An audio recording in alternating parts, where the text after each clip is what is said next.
बाबरी मस्जिद राम जन्मभूमि मामला एक बार फिर सुर्खियों में है। ये मामला इस बार इसलिए गंभीर चर्चा का विषय बन गया है क्योंकि सुप्रीम कोर्ट के ही दो साबिक जज इस पूरे मामले में आमने सामने आ गए हैं। सुप्रीम कोर्ट के साबिका फैसले पर मचे घमसान का आज क्या मतलब है और फैसले के 5 सालों बाद इस पर सुप्रीम कोर्ट के दो साबिक जजों का आपस में भिड़ जाना क्या अहमियत रखता है, इस पर हम तफसीली गुफ्तगू आगे करेंगे। फिलहाल चैनल को सब्सक्राइब, फेसबुक पेज को फॉलो और वीडियो को शेयर करते रहें। मज़ीद दूसरी तज्ज़ियाती रिपोर्ट्स के लिए आप हमारी वेबसाइट newsg24.in पर भी विज़िट कर सकते हैं। बाबरी मस्जिद राम जन्मभूमि फैसले पर पहले भी चर्चा होती रही है और मेरा मानना है कि रहती दुनिया तक सुप्रीम कोर्ट का ये फैसला भारत की न्यायपालिका को शर्मसार करता रहेगा। ये बात ठीक है कि सुप्रीम कोर्ट का यह फैसला अब आखिरी फैसला है और पूरे भारतीय समाज को हर हाल में इसे तस्लीम करना ही होगा। लेकिन इस फैसले को तस्लीम करने के बाद भी भारतीय न्यायपालिका पर सवाल खड़े होना बंद नहीं किया जा सकता। हाल ही में सुप्रीम कोर्ट के एक साबिक जज आरिफ नरीमन ने बाबरी मस्जिद राम जन्मभूमि फैसले पर तनकीद करते हुए कहा कि बाबरी मस्जिद मुकदमे में सुप्रीम कोर्ट का फैसला सेकुलरिज्म के सिद्धांतों के खिलाफ था। उन्होंने कहा कि सुप्रीम कोर्ट ने न्याय के नाम पर भोंडा मजाक किया है। मुस्लिम पक्ष के सबूतों को दुरुस्त मानते हुए उन्होंने कहा कि मुसलमानों को गलत तरीके से उनकी 450 बरस पुरानी मस्जिद से बेदखल कर दिया गया। दूसरे लफ्ज़ों में कहें तो साबिक सुप्रीम कोर्ट जज आरिफ नरीमन ने बाबरी मस्जिद फैसले से मुताल्लिक रंजन गोगोई की पूरी बेंच को सख्त तनकीद का निशाना बनाया और पूरी भारतीय न्यायपालिका को ही सवालों के घेरे में खड़ा कर दिया।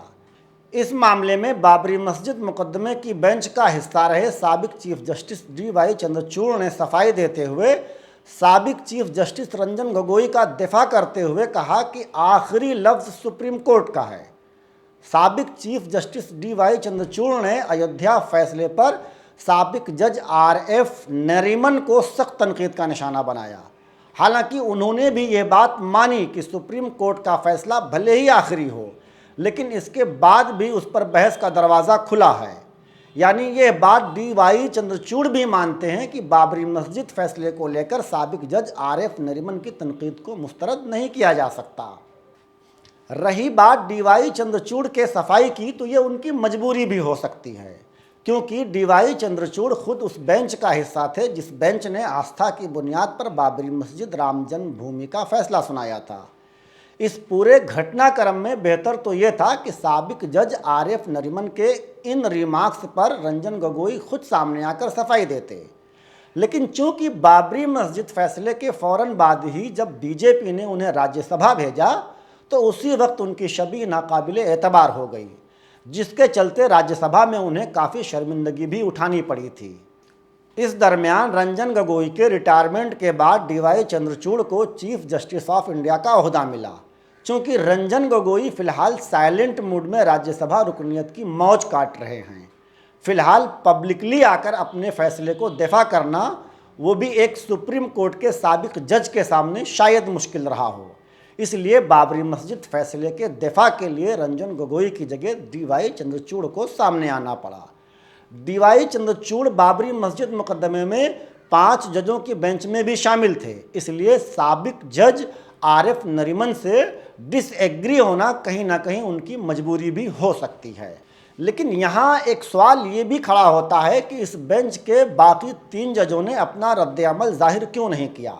क्या बाकी के 3 जजों अशोक भूषण, SA बोबडे और जस्टिस अब्दुल नज़ीर भी साबिक जज आरिफ नरीमन की बातों से इत्तेफाक रखते हैं, या DY चंद्रचूड़ की तरह वो भी सुप्रीम कोर्ट के इस फैसले को आस्था की बुनियाद पर नहीं मानते।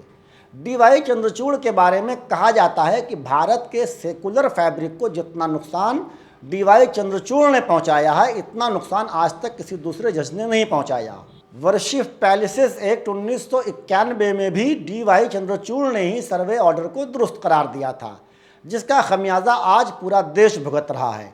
ज्ञानवापी से शुरू हुई अनारकी संभल के रास्ते अजमेर और अजमेर से होते हुए बदायूं तक पहुंच गई। अब ये सिलसिला कहाँ जाकर ख़त्म होगा, इसकी कोई हद नहीं है। फिलहाल इस पूरी रिपोर्ट पर आपकी अपनी क्या राय है, कमेंट करके हमें ज़रूर बताएं। शुक्रिया।